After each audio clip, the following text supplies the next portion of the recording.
Les doy la bienvenida al segundo episodio de nuestra nueva temporada de la Catequesis del Nefrón.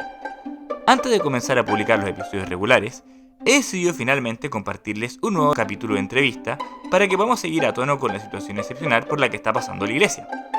Con ocasión del cónclave al que se dará inicio el próximo miércoles, hoy les comparto una entrevista con Jorge Traslaceros, académico de la Universidad de México y especialista de reputación internacional en historia de la Iglesia, que nos ayudará a situar el presente momento de sede vacante en el contexto más amplio de lo que estos periodos han significado históricamente en la vida del pueblo de Dios.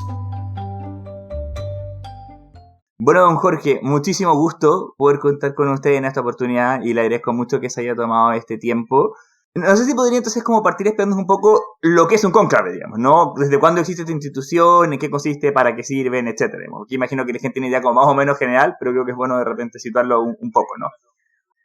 Sí, a ver,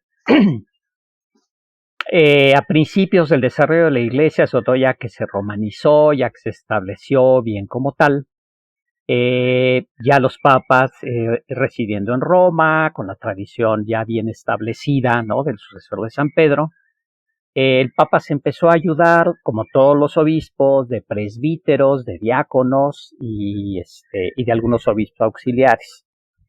Y estos se llamaban cardenales. Se llamaban cardenales porque es el cardo, el gozne de la puerta, lo que hace girar la puerta. Entonces eran los auxiliares normales del papa. ¿Sí? O sea, un obispo auxiliar de Roma era un cardenal.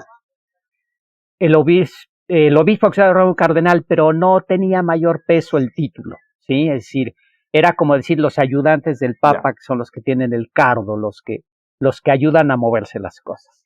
Entrando el segundo milenio, a mediados del siglo XI, se hace hay una reforma general de la Iglesia llevada por Gregorio VII, y entre las reformas que se hacen es que se constituye un colegio de cardenales, ¿sí? Con la misión precisamente de ayudar a la elección del Papa, es decir, que se constituya un cuerpo de cardenales nombrados totalmente por el Papa, para asistir al Papa también, que empiecen a manejar las sucesiones, ¿no?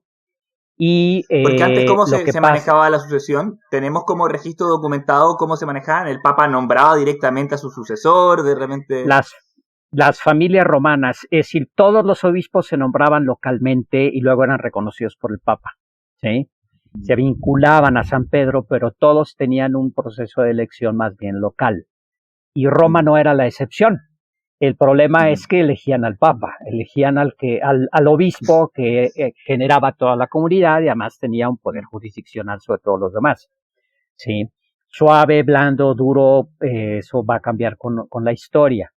Pero aquí lo interesante es que pues resulta que las familias romanas dominaban la elección del Papa, del obispo de Roma, quien era constituido, y esto le daba un enorme poder a las familias romanas, y por lo tanto se generaba una cantidad de conflictos, ¿no? Tremendos. Y estos eran como una nobleza romana que no necesariamente estaba vinculada entonces al clero o a la iglesia, digamos, estos eran laicos en el fondo que... digamos que en ese momento no podíamos diferenciar como podemos diferenciar ahora entre laico, iglesia, etcétera, ¿no? Es decir, la iglesia estaba constituida por la misma sociedad, no había esa diferenciación. Y por lo tanto, hacerse del cargo de papa pues era importante, ¿no? Entonces las grandes familias romanas se peleaban todo el tiempo por eso. Se constituye el colegio de cardenales y se constituye un colegio electoral, sí, a mediados del siglo XIII. Bueno, la cosa es que para quitarle a las familias romanas la elección, entonces se constituye ya propiamente en colegio electoral a mediados del siglo XIII. Digamos, es un proceso histórico, ¿no? Es decir, se va haciendo hasta que ya se consolida como tal, como colegio electoral, y empieza a haber empieza a haber diversidad de nombramientos de cardenales, ya no solo de la familia romana, de las familias romanas, sino que ya las grandes monarquías empiezan a influir para que tengan sus cardenales en la elección del Papa, lo cual empieza a dar mucha estabilidad también a la Iglesia. Relativamente, después va a venir el cisma de Occidente, el papado de Vicky, en fin, es una serie de cosas, ¿no? ¿Y esos cardenales entonces en esa época se internacionalizaron un poco más o seguía siendo muy dominado por Italia, digamos, el colegio cardenalicio? Ahora, el dominio italiano sobre el Colegio de Cardenales termina en nuestra En época. el siglo XX, yo creo. Sí, es así. Pero aquí vienen asuntos muy importantes, ¿no? El rey de España o entonces Castilla, Aragón, y los grandes monarcas católicos, estamos hablando mucho antes, siglos antes del cisma luterano, ¿no? Todos los reyes empiezan a tener interés en tener sus propios cardenales para que la elección del Papa realmente obedezca a un interés común. Empiezan a tener interés en nombrar sus propios cardenales, ¿no? Con negociaciones, para que realmente la elección del Papa obedezca a un interés común de la catolicidad, de la cristiandad medieval, ¿sí? Que eso es lo importante. Y esto le va a dar hasta cierto punto equilibrio. El equilibrio se va a romper cuando Francia domina la elección, entonces se lleva al Papa a Francia, y bueno, una historia ahí de cisma, hay 3 papas en un momento dado. Pero también por un problema al revés, ¿no? De que el dominio de las familias romanas también parece que en su minuto como que volvió muy inestable la posibilidad de que el papado siguiera en Italia. Bueno, había escuchado que tuvo también una situación muy caótica que se vivía también en Italia en ese momento y que por eso, siendo obispo de Roma, claro, la sede estaba en Aviñón, ¿no? Y eso no tenía ningún sentido. Ahora, pero esto a su vez va a demostrar la enorme importancia de lo que significó el Colegio de Cardenales. Porque lo que acaba con el cisma occidente es, llegamos a tener 3 papas, ¿no? Fue el que estuviera constituido el cuerpo de cardenales como colegio electoral, porque ellos son los que resuelven el cisma, ellos son los que entran a negociar todo y finalmente se ponen de acuerdo, gracias a que hay cardenales de todas las monarquías, llegan a un acuerdo, el Papa tiene que estar en Roma, ¿no? Es la famosa frase de Santa Catalina de Siena diciendo al Papa tenga pantalones y regrese a Roma porque la sede es en Roma, ¿no? En el fondo, lo que determinaba que alguien fuera papa, ¿era ser consagrado obispo de Roma o era esta elección? No, ser consagrado obispo de Roma. Es lo mismo que pasa hoy, igual. Ya. Lo que lo constituye papa... Exacto. Lo que constituye al papa es ser obispo de Roma, ¿sí? Por eso, cuando de todos los papas salen, de Juan Pablo II lo hizo, y lo hizo también el Papa Francisco, sale y dice, mis hermanos cardenales han ido a buscar al obispo de Roma al fin del mundo, ¿sí? Claro, es decir, porque lo que lo constituye como papa es ser obispo de Roma. Es algo muy importante, es un detalle muy importante, ¿no? Una de las formas peores de expresarse es hablar del trono de San Pedro, ¿no? Es el obispo de Roma, que es el papa de la Iglesia Católica. Bueno. Y vicario de Cristo, eso sigue siendo como un término que es empleado también, como lo evitan por esa connotación, digamos, más monárquica. No. Al contrario, el vicario de Cristo es una connotación profundamente pastoral. Siguen usando varios títulos, ¿sí? Que se van acumulando con los que sí tienen mucho sentido. Por ejemplo, siervo de los siervos de Dios, ¿no? Es una connotación pastoral. Vicario de Cristo, pues sí, es el sucesor de San Pedro, ¿no? Pero como muy bien explicó Benedicto XVI, es vicario de Cristo porque es obispo, no porque sea papa. Todos los obispos son vicarios de Cristo. Lo que pasa es que, pues, asumirlo como tal implica un compromiso mayor, ¿no? Pero obviamente el que preside en la caridad, como define el Concilio Vaticano II, es el obispo de Roma. Y por eso es el vicario de Cristo en jefe de todos los vicarios de Cristo, ¿no? Es el siervo de los siervos de Dios, ese título sigue usando. Hay uno que dejó de usar Francisco, que sí utilizó Benedicto XVI, que tiene mucho sentido, patriarca de Occidente. ¿Sí? Y esto tiene una connotación histórica muy interesante. Cuando ya se acaba de organizar la iglesia en el siglo II, III, ¿no? Cuando ya se constituye, la organización de la iglesia se dividía en 5 grandes patriarcados. Patriarca de Constantinopla, el patriarca de Roma, el patriarca de Jerusalén, el patriarca de Antioquía, el patriarca de Alejandría. Sí, que eran como los 5 grandes jefes de la iglesia y todos en comunión con el obispo de Roma, que era el más débil de todos los patriarcas, por cierto. Era el que menos poder tenía de todos ellos y era el políticamente que funcionaba como era el más débil. Económica y políticamente, ¿sí? No era el más fuerte. No, Constantinopla era mucho más fuerte, ¿no? Claro. Entonces se constituye en el sucesor de San Pedro porque es el que armoniza y confirma en la fe a los demás católicos del mundo, ¿no? pero es un dato nada más. Por si hay un detalle muy interesante. La sede del Papa en San Pedro es nada más por elección de los papas, porque la catedral de los papas, la cardenal, no es San Pedro, San Juan de es una Letrán, basílica, ¿no? es San Juan de Letrán.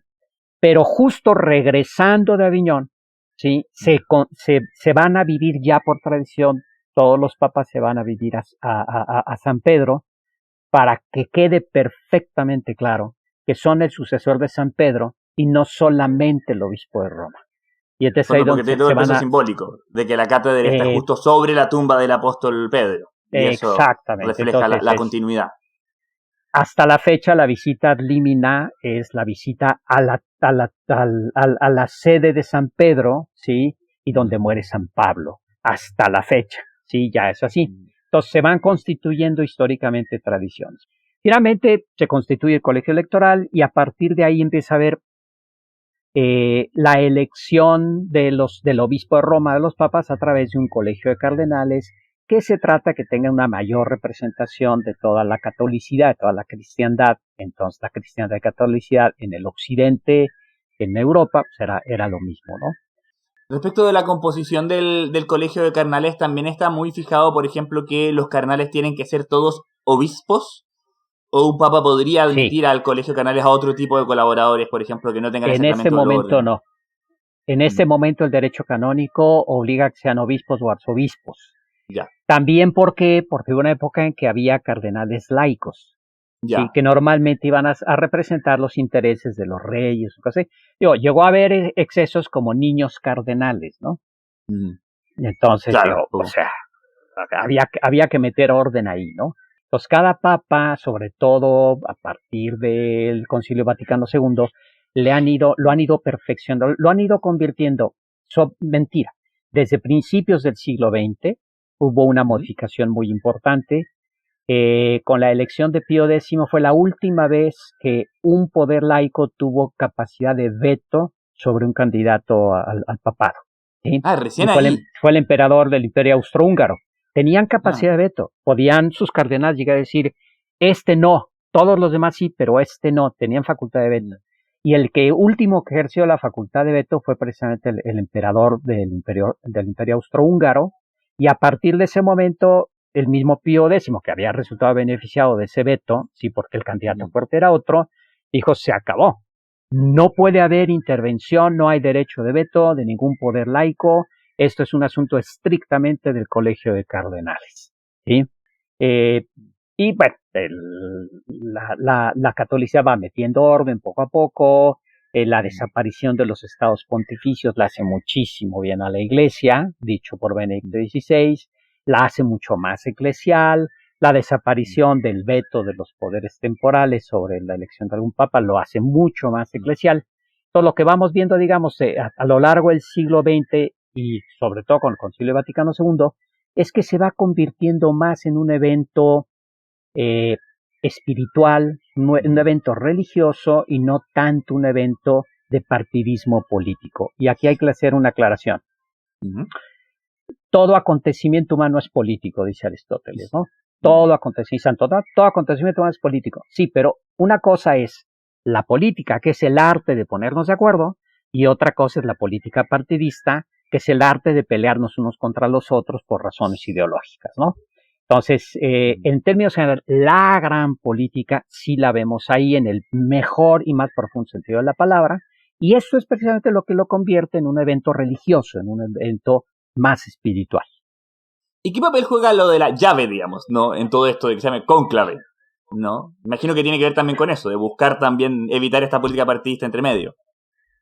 Bueno, eso es muy divertido, porque lo que pasó ahorita, no recuerdo exactamente el momento, pero es por ahí del siglo XIII, precisamente cuando ya se constituye como colegio electoral. Se reunían los cardenales en Roma y tenían que elegir a un sucesor. Y pues entre las grillas partidistas y los reinos, todos no se podían dar de acuerdo. Entonces pasaban meses y meses y no se elegía obispo de Roma, no se elegía papa, y esto genera un vacío de poder muy grave. Y entonces el pueblo romano, ¿sí?, rodeó donde estaban los cardenales y los encerró bajo llave a pan y agua. Y les dijo, de aquí no salen hasta que no elijan un papa. Y los dejaron encerrados, ¿sí? Les retiraron al rato el agua, les retiraron el pan y luego eligieron a un papa, ¿no? Entonces los encerraron bajo llave, cum clave, conclave, bajo llave significa. ¿Sí? Y Y desde después quedó entonces como se hace integrado así. al derecho canónico que siempre fuera así. Exactamente. Y es una llave entonces que se maneja de fuera. O sea, es que ellos tampoco pueden decidir venir y salir, digamos, sino que les tienen que abrir. Ellos no pueden decir, ya acabamos, ya nos vamos. No. Sí, claro, ya es una llave simbólica, ¿no? Por eso también, y la otra idea es que nadie puede estar adentro más que ellos, ¿no? Y el personal indispensable. Entonces, por eso el famoso grito, cuando ya entran los cardenales en procesión, que es un rito hermosísimo, ¿no? Cuando entran a la Capilla Sixtina, entonces se grita extra homes, sálganse Extra todos omnes, los que no son claro, de aquí fuera y se todos. quedan únicamente los cardenales y empieza uno de los rituales más fascinantes de la humanidad, pues ahorita propios y extraños, creyentes, agnósticos, tan clavados, atentos a ver qué pasa en el conclave. Es un ritual realmente fascinante, ¿sí? Claro. ¿Y cómo la logística, perdón? Porque entiendo que ahora igual están alojándose en esta casa de Santa Marta. No sé si eso está como internamente comunicado para poder mantener el encierro o en la práctica cuando ya llega la noche salen y... No, el cónclave implica Santa Marta en el momento del cónclave. Santa Marta lo mandó construir el Papa Juan Pablo II, precisamente porque decía que no es posible que encerrados en la Capilla Sixtina, durmiendo sobre camastros, con 1 o 2 baños para, entonces eran 100, 70, 80 personas, Claro. comiendo ahí, decía Juan Pablo, es un evento básicamente religioso y para un editor se necesita tranquilidad, se necesita poder pensar, es un momento decisivo en la historia de la iglesia, ¿no? Cada cónclave es un momento de muchísima delicadeza.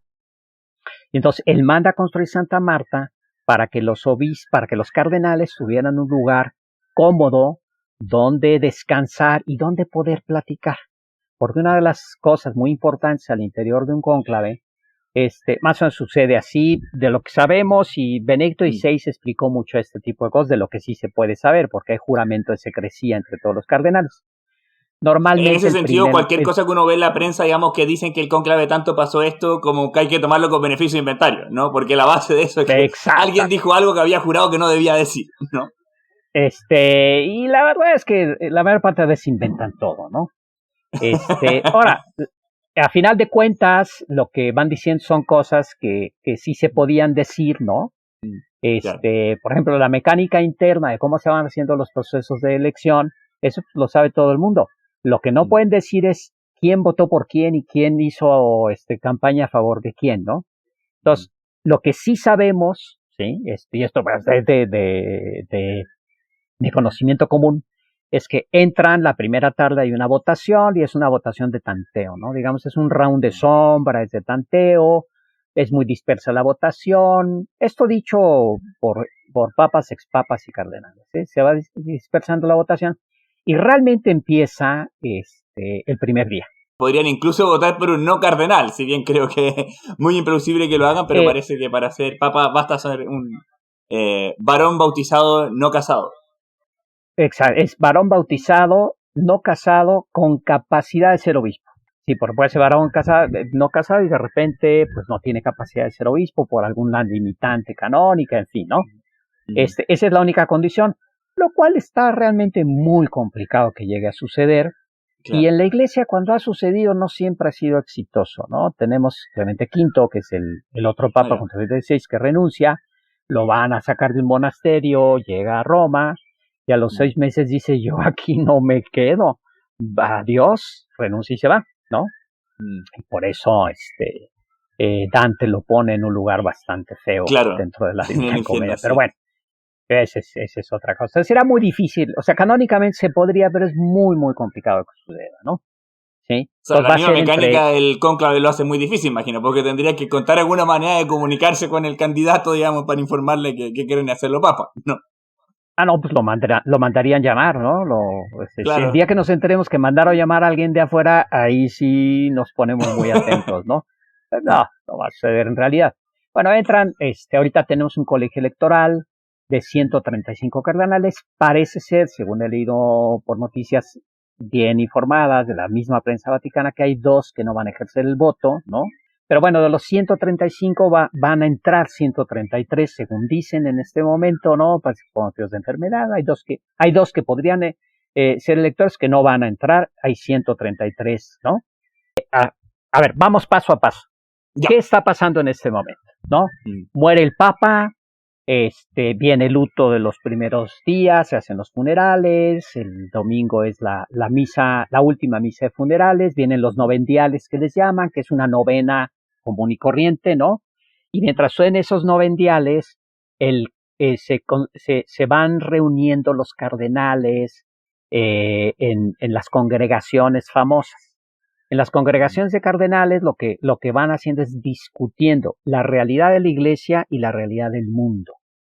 Y es un diagnóstico, según testimonios, muy descarnado, ¿sí? Es un diagnóstico lapidario, difícil, ¿no? Los cardenales tenemos que darnos cuenta que son las personas que más profundamente conocen la realidad de la Iglesia, ¿sí? No nada más de la Santa Sede del Vaticano. Ahí hay algo que los medios de comunicación creo que le están regando un poquito. Ahí la conseja están diciendo que no se conocen entre sí porque vienen de 90 lugares distintos del mundo. Yo me permito poner en duda eso. Son 133 personas en permanente comunicación con el Papa, saben muy bien la vida de la Iglesia porque son los ayudantes del Papa, ¿sí? El Papa los consulta permanentemente, ¿sí? Y eso hace que sí tengan una comunicación muy intensa entre ellos. Se les olvida que hay internet, que hay Zoom, que hay teléfono, que hay una serie de cosas. Entonces, no son tan ajenos unos a los otros. Y yo creo que aquí, claro, es muy impactante para la prensa decir, es que no se conocen. No, son 133 personas de lo más selecto del mundo. Ahora, en las congregaciones generales participan todos los cardenales, mayores y menores de 80 años, que ese es el límite de votación. El nervio se hace por todos los 200, cerca de 50 cardenales que hay ahorita. Electores solo hay 133, 35, van a entrar 133. Ese es otro momento. Terminar las congregaciones, más bien, primero fijan la fecha del cónclave, ya está fijado, 7 de mayo, ¿no? Ese es el próximo miércoles. Se hacen todas las congregaciones, se llega a la congregación. Mientras se hacen las congregaciones, mientras van sabiendo qué es lo que hace falta, empiezan a buscar al líder. Ahí es donde empiezan ciertas personalidades a destacar. Pero aquí es muy importante, según el diagnóstico que van haciendo del mundo, van apareciendo las personas idóneas, ¿sí?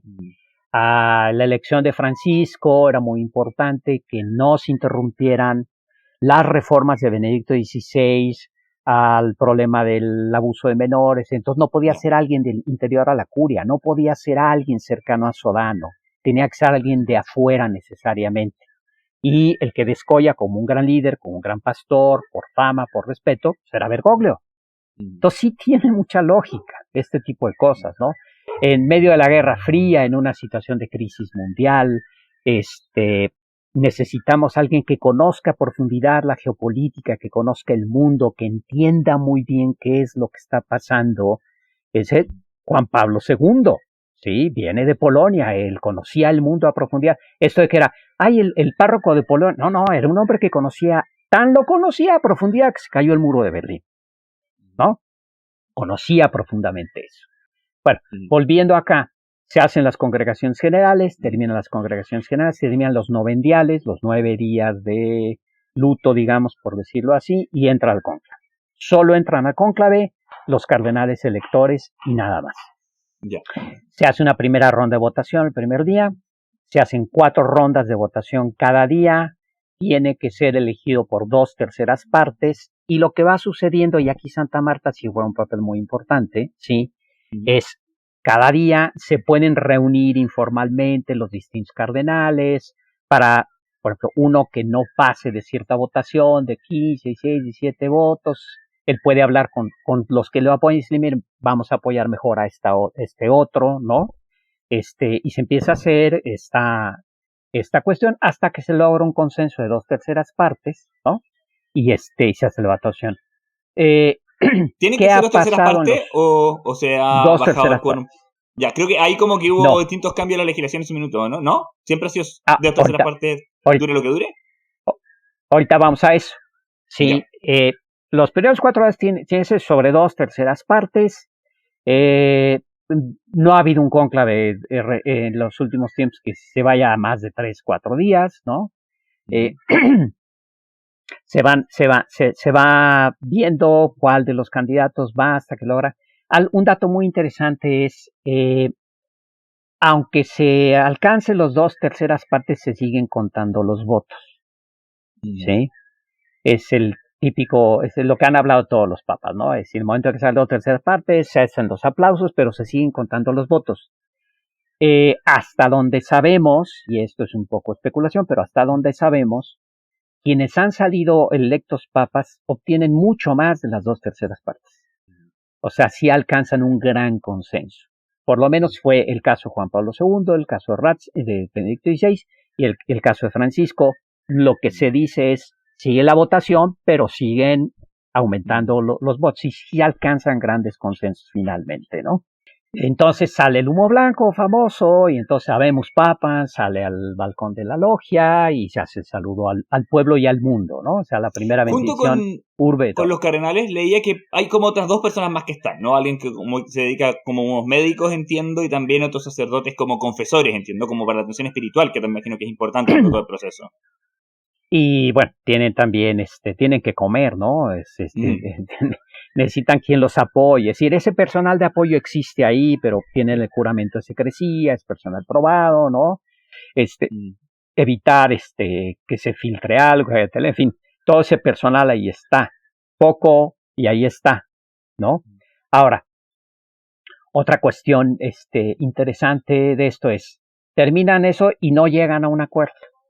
Se suspende el cónclave un día para un retiro espiritual. Entonces, un día de oración, un día de reflexión, un día de reuniones informales entre los diversos cardenales, ¿no? ¿Eso se ha llegado a producir los últimos cónclaves?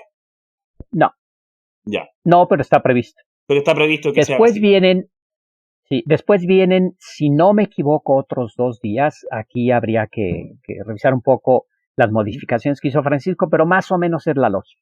Vienen pocos días, unos 2 días, en donde todavía se busca el consenso de las 2/3 partes. Si esto no sucede, entonces para evitar bloqueos es por mayoría simple. Pero estamos hablando ya del 7º, 8º día. Hasta el momento no hemos estado en esa situación. ¿Cómo cuadran aquí también, que creo que a mucha gente como le inquieta, toda esta dimensión como geopolítica que tiene este tema, ¿no? De conocimiento del mundo, conversión entre ellos, etcétera, con la dimensión también más espiritual que una espera de un cónclave, digamos, ¿no? Porque esto evidentemente tiene que ser algo que se haga en un clima de oración también, me imagino, y muy sobrenatural, etcétera. Sí, no hay que perder el orden natural de las cosas. Es la oración en la iglesia para el mundo. Esa es una clara orientación del Concilio Vaticano II. Es la oración en la iglesia para el mundo. Desde la iglesia para actuar en el mundo. No es el mundo el que tiene que determinar qué va a ser la iglesia. Es la iglesia la que tiene que actuar en el mundo. Esa es la lógica de las cosas, ¿sí? Ahora, otra cuestión muy importante es que no van a elegir un líder político, no van a elegir un presidente, no van a elegir un monarca. Llamarle el trono de San Pedro es la cosa más anacrónica que existe. Desde Pablo VI no existe ya el trono de San Pedro, ya desapareció. Pablo VI renuncia explícitamente a ser coronado, estamos hablando de 1963, renuncia a andar en andas, a que lo lleven en andas. Es decir, la monarquía papal terminó en la elección de Pablo VI. Ya no existe la monarquía papal. Es muy importante. Y hay una serie como también, imagino, de signos y protocolos que se observan también para mantener también la presencia de Dios y sentido sobrenatural de los cardenales en todo el proceso, ¿no? Que sea, bueno, la Capilla Sixtina, o creo que sea, claro, es difícil no votar en conciencia si tiene encima el cuadro del juicio final de Miguel Ángel, ¿no? Que eso les decía Benito, estarán frente al juicio final y tendrán que ver sus conciencias, ¿no? Sí, a mí me parece muy importante. Yo creo que lo han explicado muy bien, Juan Pablo II insistió mucho en eso, Benito XVI también y Francisco también. Es un acontecimiento profundamente religioso, en donde esta oración que están haciendo en los novendiales, los 9 días antes de que inicie el conclave, los 9 días, los principales predicadores, los que son reconocidos como hombres sabios, van a ir dando una serie de homilías, están en ejercicios espirituales, están en un ambiente de espiritualidad, de muchísima oración, es lo que está creando el ambiente, ¿no? La ritualidad aquí juega un papel muy importante, la religión es ritualidad, ¿no? Entonces dicen, ay, es que entran en procesión. No, eso es muy importante. Es decir, ese orden va generando un ambiente espiritual, el cual les permite con calma y les permite con serenidad hacer una elección. Yo creo que aquí el último referente útil es la película de Cónclave. Ya. Sí. Pero se la han agarrado como si fuera un tratado de vaticanología, ¿no? Entonces hay que tener mucho cuidado. La película de Cónclave es una gran película, magníficamente actuada por Fines, realmente manejan la trama, pero es una película. O sea, por favor, ¿no? Si no, es que se le están agarrando como si fuera ya ven la película de Cónclave y ya son vaticanólogos y conclavólogos, ¿no? O sea, no, tranquilos. Hay muchas cosas que no sabemos, ¿no? Y que son ahí adentro. Pero sí es muy claro que están eligiendo un líder espiritual y que eso solo se puede lograr en un ambiente de oración y de reflexión muy profunda. Y en ese papel puede tener también, imagino, la edad que tienen los cardenales, ¿no? Porque llama la atención y a la gente le preocupa por una parte que sea gente tan mayor. Por eso te imagino que tiene el lado bueno que es gente que ya no está haciendo carrera, digamos, ¿no? Sino que está en edad de retirarse, así que espero que votará en conciencia porque también el juicio lo tiene cerca, ¿no? No, y otra cosa, están en el momento más trascendente de su existencia. Uh-huh. Yo no puedo imaginar un momento más intenso, más profundo, de más grande peso para un cardenal que elegir al sucesor de San Pedro. Uh-huh. Es decir, tendría que haber un nivel de frivolidad espeluznante, no, y bueno, puede suceder, pero en el general de las acciones de los cardenales se ha demostrado que trabajan con muchísima seriedad y por algo estamos viviendo la época de oro del papado, ¿no? Es decir, de León XIII a la fecha, cada papa es mejor que el otro, ¿no? Es decir, mira, detalles. Pío IX muere sin concluir el Concilio Vaticano I y con la desaparición de los estados pontificios. Se acabó el poder temporal de los papas. De hecho, se quedan sin sede incluso, ¿no? Llega León XIII y empieza una serie de transformaciones, tiene un gesto maravilloso que va a transformar la teología y va a transformar mucho las relaciones de la Iglesia en el siglo XX, que es hacer de John Henry Newman un cardenal. Uh-huh. Es decir, un anglicano que se convierte al catolicismo por convicción racional, fíjate, sin tener relación con los católicos. Dice, la apostolicidad de la Iglesia solo se sustenta en Roma, no es bien recibido por muchos obispos católicos, él tiene una época muy difícil de ostracismo, y de repente llega León XIII y dice, no, este es el camino, John Henry Newman es cardenal. Y empiezan una serie de transformaciones muy importantes dentro de la Iglesia. Y tenemos la sucesión después, Pío X, Pío XI, Pío XII, que fue un papa maravilloso, un papa de la Guerra Mundial. Le han calumniado 50,000 cosas, pero se les olvida que a él se debe la supervivencia de más de 1 millón de judíos. Por la forma en que dirigió la Iglesia, por la forma en que abrió las puertas de la Iglesia a la protección de los perseguidos. Sí. Juan XXIII, Concilio Vaticano II, y hasta la fecha realmente estamos en una época muy interesante del papado, en donde son papas sobre todo pastores, no son monarcas, ¿no? Sí ejercen una influencia, una autoridad, lo que sea el poder suave de las religiones. Sí, estamos hablando de que desde que se termina el veto, ¿sí? Que es con la elección de Pío X, principios del siglo XX, finales del XIX, cuando se termina el veto, los poderes laicos el papado empieza un ascenso impresionante, la transformación de la teología, la transformación de la iglesia, la precisión del derecho canónico, del Código del 14, en fin. Hay una serie de transformaciones muy profundas y muy importantes. El 17, perdón. ¿Sí? Oiga, y eso quizá como para ir cerrando también, como para ayudar a la gente a ver paz en esto, que nos ayuda también a veces ver en perspectiva, digamos, lo que han sido los papados, ¿no? Porque por una parte está el tema de que además de que en los últimos años hemos tenido efectivamente una raza como muy buena, ¿no? De una época moral pontificado. Ahora, también la historia de la iglesia ha pasado y no es imposible, digamos, que llegue a papa, digamos, una persona que no tenga, digamos, quizá todas las mejores virtudes por la elección de iglesia. Y sin embargo, quizá hay un sentido en el cual para un católico la vida de la iglesia sigue, digamos, ¿no? Y la iglesia, digamos, no va a sucumbir por el hecho que ocasionalmente haya nombrado papa a alguien que no estuvo a la altura de la dignidad pontificia, ¿no? Mira, dicen que cuando Napoleón secuestra a Pío VII, ¿no? Le dijo a unos cardenales, yo voy a acabar con la iglesia católica. Y le respondieron, es parte verdad, parte leyenda, que le responde a Napoleón, mire, emperador, si nosotros no hemos podido acabar con la iglesia en 1800 años, ¿usted cree que va a acabar con ella? Por favor, ¿no? Decía Lord Acton, que es uno de los... cuando se quita el veto en Gran Bretaña para la participación de católicos, hay un personaje muy, muy importante que es Lord Acton, de la época precisamente del cardenal Newman, ¿no?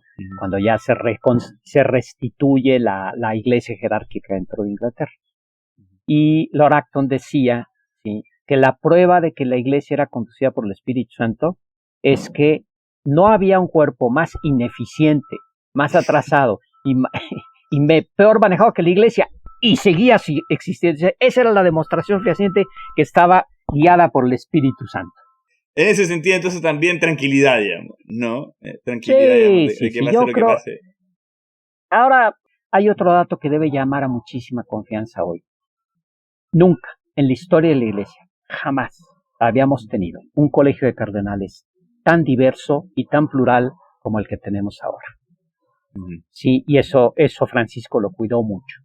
Muchos de ellos con perfil pastoral.